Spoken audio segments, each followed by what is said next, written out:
እንኳን በደህና መጣችሁ። ዛሬ በቀረቡልን ምንጮች ላይ ተመሰረተን አንድ በጣም መሰረታዊ ወደሆነ ጥያቄ ውስጥ ዘልቀን እንገባለን። በዘፍጥረት መጽሐፍ ላይ የተጠቀሰው የምድር እርግማን የሚባለው ነገር ትክክለኛ ይዘቱና መጠኑ እስከ ምን ድረስ ነው? ያ ሁላችንም የምናውቀው ታሪክ ነው። አዳም በሰራው ኃጢአት ምክንያት ምድር ተረገመች ይላል። ጥያቄው ግን ይህ እርግማን እሾህና አሜከላ በወዝ መስራት ብቻ ነው ወይስ እርጅናንና አካላዊ ሞትን፣ ይህ ወደ አፈር መመለስ የሚለውን ጭምር ያካትታል? በጣም ወሳኝ ጥያቄ ነው። የቀረቡልን ሰነዶች እንደሚያሳዩት ይህ ጥያቄ ሁለት ፍጹም ተቃራኒ የሆኑ የትርጓሜ መንገዶችን ይከፍታል። እናም የትኛውን መንገድ እንደምንከተል መወሰናችን ማለቴ ስለ ሰው ልጅ ተፈጥሮ፣ ስለ ሞት ምንነት እና በተለይ ደግሞ ወደፊት ይመጣ ስለሚባለው የሺህ ዓመት መንግሥት ያለንን መረዳት ሙሉ በሙሉ ይቀይረዋል። ይሄ ማለት እኮ የምንጠብቀው ፍጹም ዓለም ምን እንደሚመስል የሚወስን መሰረታዊ ጥያቄ ነው ያልን ነው። አንደኛው መንገድ ረጅም ዕድሜ ግን አሁንም ሞት ወዳለበት ዓለም ሲወስድን፣ ሌላኛው ደግሞ ሞት ከነጭራሹ ወደማይኖርበት ዓለም ይወስደናል። ልዩነቱ የሰማይና የምድር ያህል ነው። እሺ፣ እስቲ ከመጀመሪያውን ጀምር። እንደ ምንጮቹ የአዳም ኃጢአት ያስከተላቸው ቀጥተኛ እና ግልጽ ውጤቶች ምንድን ነበሩ? ምንጮቹ በግልጽ የሚያስቀመጧቸው ጥቂት ነጥቦች አሉ። አንደኛ፣ ምድር ራሷ ተረግማ እሾህንና አሜከላን ማብቀል ጀመረች። ሁለተኛ፣ የሰው ልጅ ምግብ ለማግኘት በፊቱ ወዝ ወይም በከባድ ልፋት እንዲደክም ተወሰነበት። ከሁሉም በላይ ግን አንድ መሰረታዊ ለውጥ ተፈጠረ። የሰው ሥጋዊ አካል የሥጋ ምኞት የሚባል ዝንባሌ ማሳየት ጀመረ። በአንዱ የኮሪያ ምንጭ ላይ ይህንን ዩክቼኤ ሶዮክ ብሎ ይጠራዋል። እሺ፣ ስለዚህ የሥጋ ምኞት ብለን እንቀጥል። ይህ ምኞት ሰይጣን የሰውን ልጅ የሚቆጣጠርበት ዋነኛ መሳሪያ ሆነ ማለት ነው። እንዴት ነው የሚሰራው? በትክክል ዋናው መሳሪያ ሆነ። ምንጮቹ እንደሚያብራሩት እግዚአብሔር ምድርን ስለረገመ ከምድር አፈር የተሰራው የሰው ሥጋዊ አካልም ይህንን የኃጢአት ዝንባሌ ማመንጨት ጀመረ። ሰይጣን ደግሞ ይህንን ውስጣዊ ዝንባሌ እንደ ድልድይ ተጠቅሞ የሰውን ልጅ በቀላሉ ወደ ኃጢአት ይመራዋል። እንዲያውም በአንዱ ሰነድ ላይ ሰይጣን ቃል በቃል ሁክ ወይም አፈርን ይበላል ይላል። ይህም ሥጋዊ በሆነው ከአፈር በተሰራው ነገር ሁሉ ላይ ያለውን አገዛዝና ቁጥጥር የሚያሳይ ምሳሌያዊ አነጋገር ነው። ቆይ፣ ይህ ሰይጣን አፈር ይበላል የሚለው ሐሳብ ትንሽ ይከብዳል። በቀላል ምሳሌ ለማስረዳት ይሄ ማለት ልክ አንድ ጠላፊ ሃከር የኮምፒውተሩን ኦፕሬቲንግ ሲስተም እንደሚቆጣጠረው ሰይጣንም የሰው ልጅ የተሰራበትን ቁሳዊ ነገር ወይም ሃርድዌር ተቆጣጠረ እንደማለት ነው። በጣም ጥሩ ምሳሌ ነው። ልክ እንደዛ ማለት ይቻላል። የሰው ልጅ አካላዊ ስርዓት ላይ አድሚኒስትሬቲቭ አክሰስ እንዳገኘ ማለት ነው። በዚህም ምክንያት አዳም የነበረው የምድር መጋቢነት ስልጣን ሙሉ በሙሉ ተወሰደበት። ምንጮቹ እንደሚሉት ቀድሞ የነበረው በትዕዛዝ ላይ የተመሰረተ ሰላማዊ አገዛዝ አብቅቶ በኃይልና በጉልበት ላይ የተመሰረተ ስርዓት ተጀመረ። ይህ ደግሞ በኮሪያኛ ያግክ ጋንግሺክ ይባላል። ደካማው ለጠንካራው ምግብ የሆነበት የጫካ ሕግ ማለት ነው። አዳም ሊጠበቃቸው የሚገባቸውን ፍጥረታት መጠበቅ ተስኖት ለሰይጣን አገዛዝ አሳልፎ ሰጣቸው። ዋው! እዚህ ጋ ነው እንግዲህ ክርክሩ የሚፋፋመው። ሁሉም ነገር እንደተበላሸ ግልጽ ነው። ነገር ግን ምንጮቹ እንደሚሉት የክርክሩ መሰረት ይህ ጥፋት ምን ያህል ጥልቅ ነው የሚለው ላይ ነው። የመጀመሪያውን አመለካከት እንመልከት።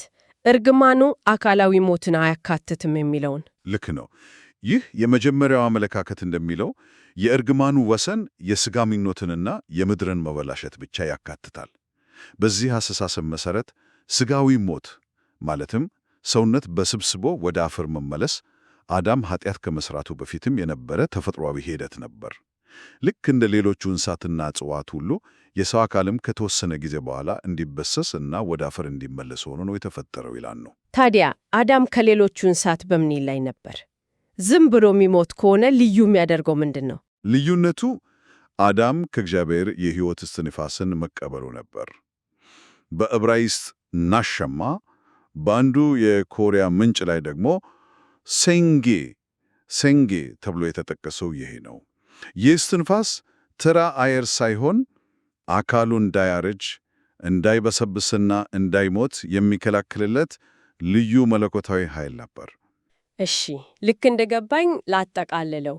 በዚህ አመለካከት መሰረት አዳም ልክ እንደ ልዩ የህይወት ድጋፍ ስርዓት ላይፍ ሰፖርት ሲስተም ላይ ነበር ማለት ነው። ኃጢአት ሲሰራ ደግሞ ያንን ስርዓት ከፕለግ ነቀለው። ስለዚህ ሞት ቅጣት ሳይሆን ሲያገኝ የነበረውን ልዩ ጥበቃ ማጣት ነው ማለት ነው። እርግማኑ እሾህ፣ አሜከላ እና የአዲሱ የሥጋ ምኞት ብቻ ናቸው። ትክክል ነኝ? በትክክል ተረድሸዋለሽ። ሞት ወደ ተፈጥሯዊው ዲፎልት መመለስ ነው እንጂ አዲስ ቅጣት አይደለም ነው የሚሉት። ይህ አመለካከት ይህ ነው። ይህ የመጀመሪያው አመለካከት አዳምን ከሌሎች ፍጥረታት ጋር ያመሳሰለዋል። ልዩ ጥበቃ ብቻ ነው ያጣው ይላል። ሁለተኛው አመለካከት ግን ፍጹም ተቃራኒውን ይዞ የሚነሳ ይመስለኛል። ሞትን እንደ እንግዳ ነገር ነው የሚያየው አይደል? ፍጹም ተቃራኒ ነው። ሁለተኛው አመለካከት የሚለው ከአዳም ኃጢአት በፊት በፍጥረት ዓለም ምንም አይነት ሞት፣ እርጅና ወይም መበስበስ አልነበረም። እንስሳት አይገደሉም ነበር፣ እጽዋት አይደርቁም ነበር፣ ፍጥረት ሁሉ ፍጹም ነበር። የአዳም ኃጢአት ሞትን በቀጥታ ወደ ዓለም አስገባው። ሞት በተለይ በዚህ ምንጭ የአፈር ሞት ወይም ህግጁጉም ተብሎ የተገለጹ የቅጣቱ ዋና አካል ነው። ይሄ አመለካከት ብዙ ሰዎች ከሚያውቁት ታሪክ ጋር የበለጠ ይቀራረባል። በአንድ ሰው በደል ሞት ወደ ዓለም ገባ ከሚለው የሐዋርያው ጳውሎስ ጽሑፍ ጋርም የበለጠ የሚሰማ ይመስላል። ስለዚህ በዚህኛው አስተሳሰብ የሥጋ ምኞት፣ እርጅናና ሞት ሁሉም የአንድ ትልቅ እርግማን የተለያዩ ገጽቶች ናቸው። አዎ፣ ሁሉም የአንድ ሰንሰለት አካላት ናቸው። አንዱ ከሌላው አይነጠል። ኃጢአት ሲገባ ውጤቱም ሞትና መበስበስ ሆነ። ይህ አመለካከት የኃጢአትን ውጤት እጅግ በጣም አውዳሚ አድርጎ ነው የሚያየው። እሺ፣ አሁን ሁለት ፍጹም የተለያየ የበሽታ ምርመራ አይተናል። አንዱ ልዩ ጥበቃን አጥተሃል ሲል፣ ሌላኛው ደግሞ ገዳይ በሆነ ቫይረስ ተበክለሃል ይላል። እንደዚህ ከሆነ ለወደፊቱ ስለሚመጣው የሺህ ዓመት መንግስት የሚሰጡት የፈውስ ተስፋም ፍጹም የተለያየ እንደሚሆን ገምታለሁ። እስቲ እዚህ ላይ እናተኮር። በጣም ትክክል። ልዩነቱ ጎልቶ የሚታየው እዚህ ላይ ነው። በመጀመሪያው አመለካከት እንጀምር። እርግማኑ የሥጋ ምኞት ብቻ ነው በሚለው። በዚህ አስተሳሰብ በሺህ ዓመት መንግሥት እርግማኑ ስለሚነሳ የሰው ልጅ ከሥጋ ምኞት ነፃ ይሆናል። ሰይጣንም ስለሚታሰር ኃጢአት አይኖርም። ነገር ግን አካላዊ ሞት የተፈጥሮ ሂደት እንጂ የእርግማኑ አካል ስላልሆነ በዚያ ዘመን የሚኖሩ ሰዎች ምንጮቹ ሕዝቦች ወይም ቤክሰንግ ብለው የሚጠሯቸው ምንም እንኳን በጣም ረጅም ዕድሜ ለምሳሌ 1000 ዓመት ቢሞሩም ያርጃሉ፣ ይደክማሉ፣ በመጨረሻም ይሞታሉ።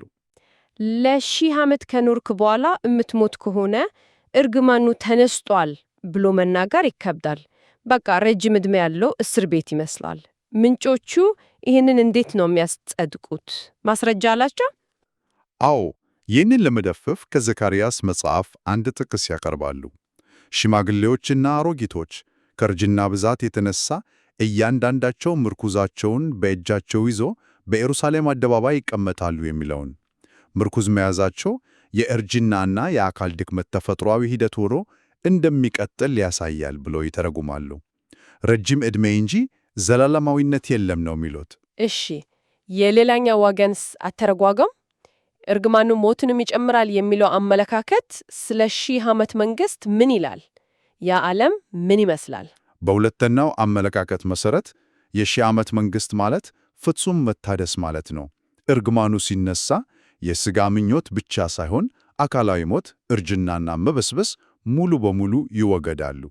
ማንም ሰው፣ እንስሳ ወይም ተክል አያረጅም፣ አይሞትም፣ አይበሰብሰብስ። ፍጥረት ሁሉ ኃጢአት ከመግባቱ በፊት ወደ ነበረበት ፍጹም የማይበሰብስብ ሁኔታ ይመለሳል። ታዲያስ ስለ ዘካርያስ ጥቅስ ያላቸው ማብራሪያ ምንድን ነው? ሽማግሌዎች በምርኩዝ የሚለውን እንዴት ያዩታል? ይህ ትንሽ ኦግጂ ወይም ነገሩን ለራስ እንዲመች አድርጎ መተርጉም አይመስልም? ምርኩዝ በየትኛውም ባህል የድክመት ምልክት ነው። ጥሩ ጥያቄ ነው። እነሱ እንደሚሉት ይህ ምሳሌያዊ አነጋገር ነው። ምርኩዙ የአካል ድክመትን ሳይሆን ረጅም ዕድሜን፣ ጥበብን እና ክብርን ለማሳየት የተጠቀሰ ምልክት ነው ይላሉ።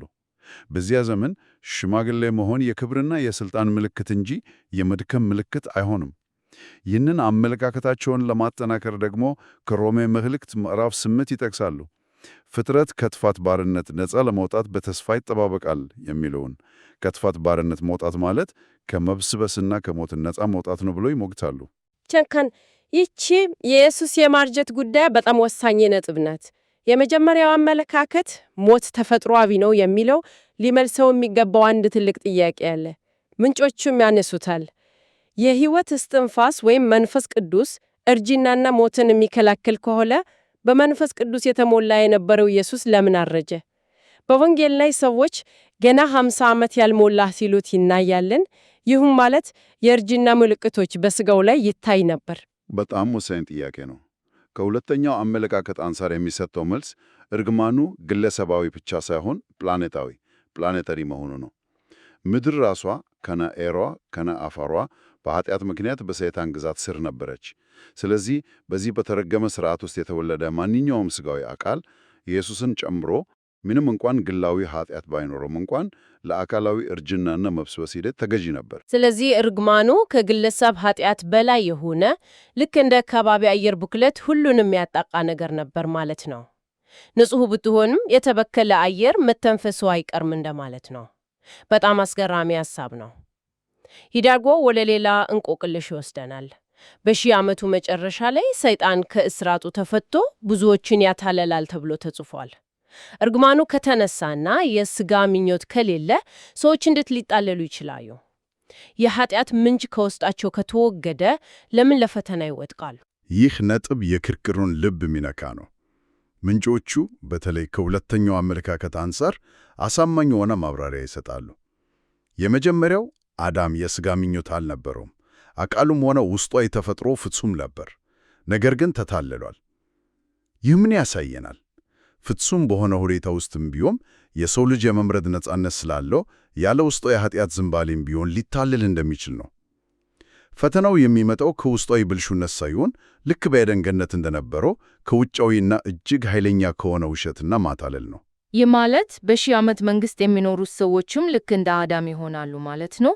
የኃጢአት ዝንባሌ ባይኖራቸውም በውጫዊ ፈተና ሊወድቁ የሚችሉበት ነፃ ምርጫ ይኖራቸዋል። በትክክል ሰይጣን ሲፈታ የሚያቀርበው ፈተና ከውስጣዊ ምኞት የሚመነጭ ሳይሆን የሰዎችን የነፃ ምርጫ የሚፈታተን ይሆናል።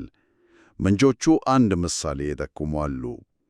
በሺህ ዓመቱ መንግሥት ካህናት ሆነው የሚያስተዳደሩት የማይሞት የከበረ አካል ሲኖራቸው፣ ሕዝቦቹ ግን ምንም እንኳን ባያርጁና ባይሞቱም ያ አይነት አካል አይኖራቸውም። ሰይጣን ይህንን ልዩነት በመጠቀም ቅናትና ጥርጣሬን ሊዘራ ይችላል። እነሱ ብቻ ናቸው እንደዚህ ልዩ የሆኑት፣ እናንተስ ለምን እናንተም እንደነሱ አትሆኑም የሚል ጥያቄ በማስነሳት ሊያታለላቸው ይችላል። ልክ ሔዋንን እንዳታለላት። ዛሬ የአንድን መጽሐፍ ቅዱሳዊ ክስተት የሚመለከቱ ሁለት ዋና ዋና ትርጓሜዎችን በጥልቀት ዳስሰናል። አንድ ትንሽ የሚመስል የትርጉም ልዩነት እርግማኑ ሞትን ያካትታል ወይስ አያካትትም የሚለው ጥያቄ እንዴት ስለ ሞት፣ ስለ ሰው ተፈጥሮና ስለ መጨረሻው ዘመን ባለን አመለካከት ላይ ትልቅ ተጽዕኖ እንደሚያሳድር ተመልክተናል። አንዱ ሞትን እንደ ተፈጥሯዊ ሂደት ሲመለከቱ፣ ሌላኛው ደግሞ እንደ መንፈሳዊ ጥፋትና የኃጢአት ቀጥተኛ ውጤት ይቆጥረዋል። ከዚህ ውይይት ልንይዘው የሚገባው ቁልፍ ነገር አንድ መሠረታዊ ታሪክ ምን ያህል ጥልቅ ጥያቄዎችን እንድንጠየቅ እንደሚያስገድደን ነው። አካላዊ መበስበሳችን ማይቀር የተፈጥሮ ሂደት ነው ወይስ ሊስተካከል የሚገባው መንፈሳዊ ጥፋት? እና እውነተኛ መታደስ ምን ይመስላል የሚሉት የመጨረሻው ተስፋችን ከኃጢአት ዝንባሌ ነፃ የሆነ ነገር ግን በመጨረሻ በርጅናና በሞት የሚጠናቀቅ ሕይወት ነው ወይስ ከኃጢአት ዝንባሌም ከርጅናም ከሞትም ሙሉ በሙሉ ነፃ የሆነ ሕይወት? እነዚህ ሁለት አመለካከቶች ለተስፋችን ፍጹም የተለያየ ገጽታ ይሰጡታል። እና ምንጮቹ እንድናስብበት አንድ የመጨረሻ ትንሽ ሰላም የሚነሳ ሐሳብ ይታወልናል። የሰው ልጅ ከ1000 ዓመታት ሰላምና ፍጹምነት በኋላ እና ያለምንም ውስጣዊ የሥጋ ምኞት እንኳን አሁንም ሊታለልና ሊወድቅ የሚችል ከሆነ ይህ ስለ ፈተናና ስለ ነፃ ምርጫ ተፈጥሮ ምን ይነግረናል? ምናልባት ትልቁ አደጋ የሚመጣው ከውስጣዊ ብልሹ ተፈጥሯችን ሳይሆን ከኛው ውጪ ካሉ ኃይለኛ የማታለል ኃይሎች ይሆን?